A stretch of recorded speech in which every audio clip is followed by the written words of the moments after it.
Firstly question read out करते हैं। A metallic right circular cone 20 centimetre high and whose vertical angle is 60 degree is cut into 2 parts at the middle of its height by a plane parallel to its base. तो पहले इतनी बात को समझेंगे कि question में क्या कहा गया है। तो क्वेश्चन के अंदर ऐसा कहा गया है कि एक मेटल का कॉन है और इस कॉन की हाइट 20 सेंटीमीटर है और यहाँ पर इस मेटल के कॉन का वर्टिकल एंगल 60 डिग्री है। वर्टिकल एंगल यानी कि ये जो हमारा ऊपर वाला एज होता है इससे ये जो एंगल बनता है यहाँ पर ये हमारा 60 डिग्री है। अब कहा गया है कि अगर इस कॉन को इस तरह से बीच से कट कर दिया जाए तो हमारा एक फ्रस्टम बनकर तैयार होगा। तो हमारा कुछ इस तरह से फ्रस्टम बनकर तैयार होगा। अब यहाँ पर हमें एक चीज़ और ध्यान रखनी है कि अगर इस पूरे के पूरे कॉन की हाइट 10 सेंटीमीटर है और अगर इसे बीच से कट कर दिया गया है तो फ्रस्टम की हाइट हमारी कितनी हो जाएगी 10 सेंटीमीटर। और यहाँ पर छोटे वाले सर्कल की रेडियस को R1 से डिनोट करेंगे और छोटे वाले सर्कल की रेडियस को R2 से डिनोट करेंगे और बड़े वाले सर्कल की रेडियस को R1 से डिनोट करेंगे।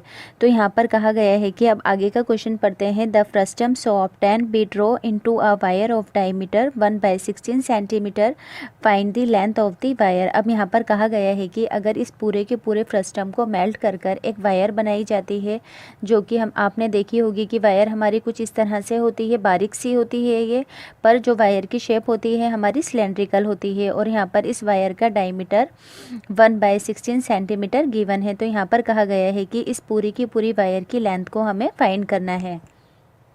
तो अब सबसे पहली बात हमें क्या ध्यान रखनी है कि अगर इस पूरे के पूरे फ्रस्टम को मेल्ट करके वायर बनाई गई है तो फ्रस्टम का वॉल्यूम और वायर का वॉल्यूम दोनों ही एक दूसरे के इक्वल होगा।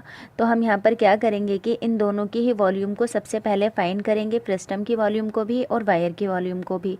फिर हमारी जब हम दोनों की वॉल्यूम फाइंड कर लेंगे तो इस तरह से हमारी वायर की हाइट भी फाइंड हो जाएगी।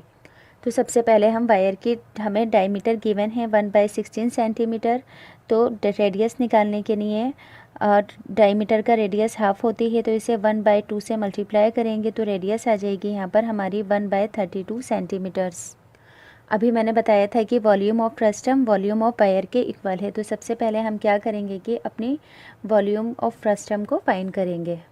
तो वॉल्यूम ऑफ फ्रस्टम का फार्मूला क्या होता है हमारा 1/3 पाई ब्रैकेट के अंदर R1 का स्क्वायर प्लस R2 का स्क्वायर प्लस R1 इंटू में R2 एंड लास्ट में इंटू में हाइट। तो फार्मूलाज को अच्छे से लर्न करेंगे, अदरवाइज़ आप इस एक्सरसाइज के किसी भी क्वेश्चन को अटैम्प्ट नहीं कर पाएंगे। अब यहाँ पर हमें एक चीज़ क्या ध्यान रखनी है कि ये जो हमारा फ्रस्टम है इस फ्रस्टम के अंदर हमारे 2 सर्कुलर एंड्स हैं तो इन दोनों की ही हमें रेडियस गिवन नहीं है, यानी कि R1 और R2 को हम अपना फाइंड करेंगे। तो फर्स्टली हम लिखेंगे find radius of frustum R1 and R2। तो यहाँ पर हम R1 और R2 को फाइंड करने के लिए अपने इस कॉन को देखेंगे और फर्स्टली इस कॉन की हम अपनी नेमिंग करेंगे। तो जितने भी इसके पॉइंट्स हैं तो ये होगा हमारा A, B पॉइंट, ऐसे ही ये C पॉइंट होगा हमारा, ये पॉइंट होगा हमारा D और इसी तरह से ये पॉइंट होगा हमारा E और ये पॉइंट होगा हमारा F और ये पॉइंट होगा हमारा G।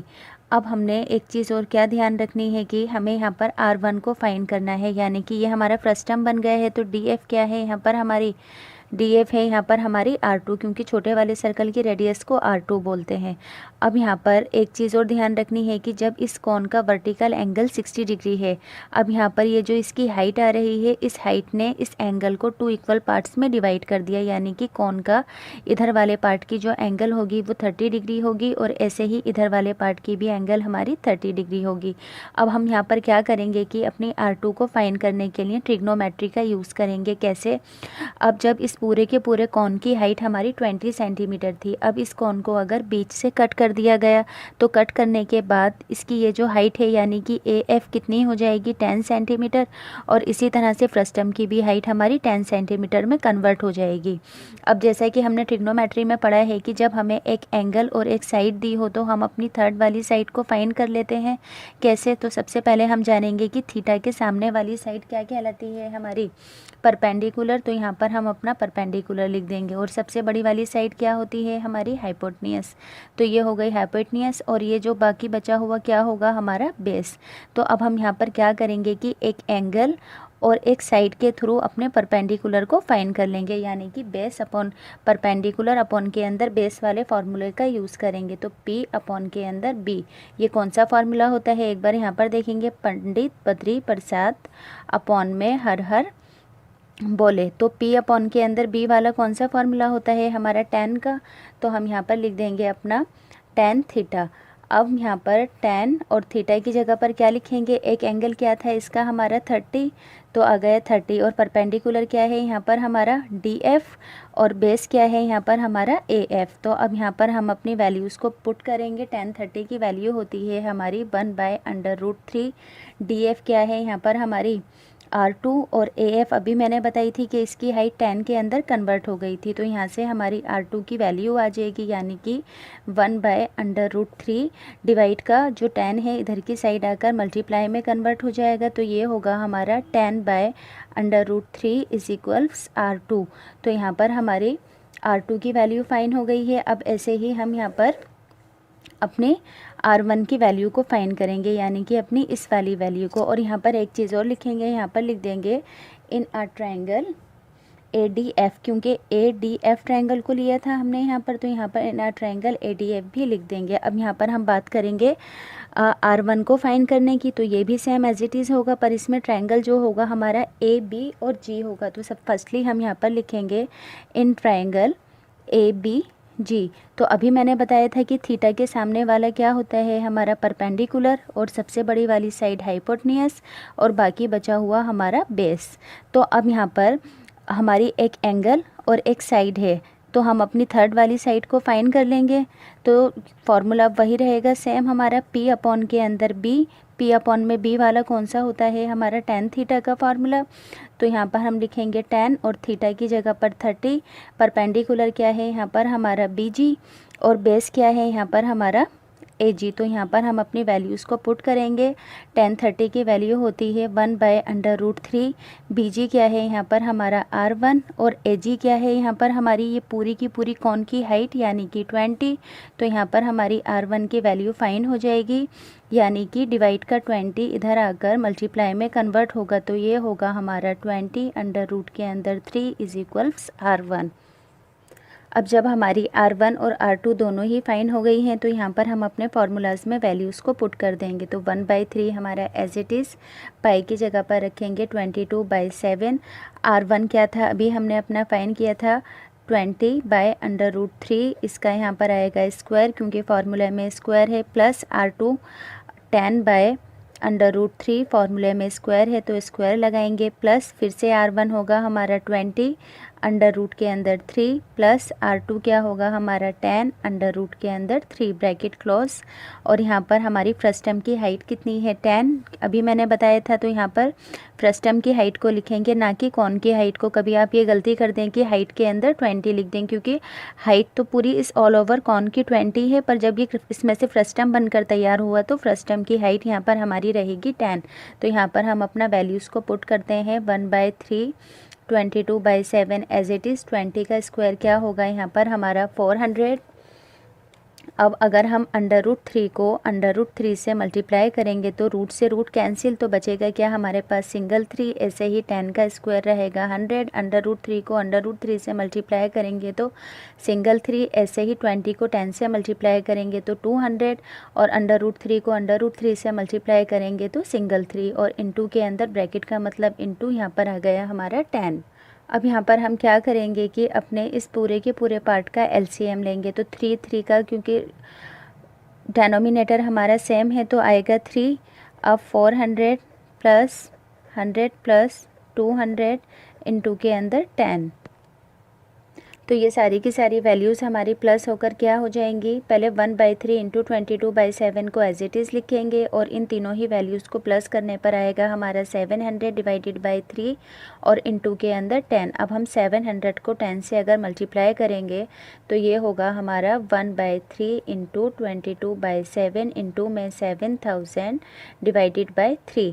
अब हमारे यहाँ पर फ्रस्टम की वॉल्यूम आ गई है। अभी हम इसे इससे आगे सॉल्व नहीं करेंगे, तो वॉल्यूम हमेशा हमारी सेंटीमीटर क्यूब में होती है, तो यहाँ पर हम अपना क्यूब लिख देंगे। तो अभी हमने अपनी फ्रस्टम की वॉल्यूम फाइंड की थी, अब हम यहाँ से अपने वॉल्यूम ऑफ वायर को फाइंड करेंगे। वायर की हमारी शेप कैसी थी, सिलेंड्रिकल, तो इसका मतलब सिलेंडर की वॉल्यूम का फॉर्मूला लगेगा हमारा पाई आर स्क्वायर के अंदर एच वैल्यूज़ को पुट करेंगे 22/7। रेडियस मैंने अभी बताई थी 1/32, स्क्वायर है तो 2 टाइम्स लिखेंगे, और इनटू के अंदर हाइट, तो यहाँ पर हमारी इसकी हाइट क्या रहेगी, यहाँ पर हमें इस वायर की हाइट को फाइंड करना है, तो अभी हाइट को हम अपना एज इट इज़ लिखेंगे। तो वॉल्यूम ऑफ फ्रस्टम और वॉल्यूम ऑफ वायर दोनों ही एक दूसरे के इक्वल हैं, तो फ्रस्टम की वॉल्यूम अभी क्या आई थी हमारी 1/3, इंटू में 22/7, इंटू में 7000 डिवाइडेड बाई 3, और वॉल्यूम ऑफ वायर क्या है यहाँ पर हमारी 22/7, इंटू में 1/32, इंटू में 1/32, एंड इंटू के अंदर हाइट। अब हम यहाँ पर क्या करेंगे कि अपनी इन वैल्यूज़ को इधर की साइड पर लेकर आएंगे। इस पर सबसे पहले 22/7 से 22/7 कैंसिल होगा, क्योंकि जब हमारे इक्वल की लेफ़्ट और राइट हैंड साइड दोनों ही साइड पर एक जैसी वैल्यूज़ हों या वो आपस में कैंसिल हो तो वो आपस में कट हो जाती हैं। तो यहाँ पर हमारे पास क्या बचा 1/3 इंटू के अंदर 7000 डिवाइडेड बाई 3। अब इन दोनों ही वैल्यूज़ को इधर की साइड लेकर आएंगे, तो इसका मतलब क्या होगा कि नीचे वाली वैल्यू हमारी ऊपर आएगी और ऊपर वाली नीचे, तो यानी कि नीचे वाले 1 की तो अब कोई वैल्यू नहीं है, तो यहाँ पर हमारा h फाइन हो जाएगा। अब यहाँ पर हमारी नीचे की साइड से और ऊपर की साइड से कोई भी वैल्यू एक दूसरे से कैंसिल नहीं होती है, तो 3 से क्या हो जाएगा यहाँ पर हमारा 9, और इन तीनों ही वैल्यूज़ को आपस में मल्टीप्लाई करने पर आएगा 7168,000 इज इक्वल्स h। अब यहाँ पर हमारा h फाइन हो जाएगा कैसे, 9 को इस पूरी की पूरी वैल्यू से डिवाइड करेंगे, तो 9 से डिवाइड होने पर हमारी हाइट आएगी 796,444.44। तो यहाँ पर बात की जा रही थी हाइट की, तो ये आ गई हमारी सेंटीमीटर के अंदर। अब सेंटीमीटर को हम अपना मीटर में कन्वर्ट करेंगे। जैसा कि हम जानते हैं कि 1 मीटर में हमारे 100 सेंटीमीटर होते हैं। अगर बात की जाए 1 सेंटीमीटर के अंदर कितने मीटर होंगे, तो ये होंगे हमारे 1/100 सेंटीमीटर्स, 1/100 मीटर्स, मैंने गलती से सेंटीमीटर्स बोल दिया था। तो अब यहाँ पर हम क्या करेंगे कि 1/100 से इंटू कर देंगे इस हाइट को, यानी कि 796,444.44। तो ये हो जाएगी हमारी 796,444.44 डिवाइडेड बाय 100। तो आंसर आएगा हमारा 796। अब पॉइंट हमारा 2 यूनिट्स के बाद है, अब इसमें 2 और इंक्लूड कर देंगे, तो यहाँ पर पॉइंट कहाँ पर आ जाएगा, अब हमारा 796.4 मीटर्स, यानी कि इस जगह पर आ जाएगा ये पॉइंट हमारा। तो यहाँ पर हमारा क्वेश्चन नंबर 5 हुआ कंप्लीट। अगर आपको ये क्वेश्चन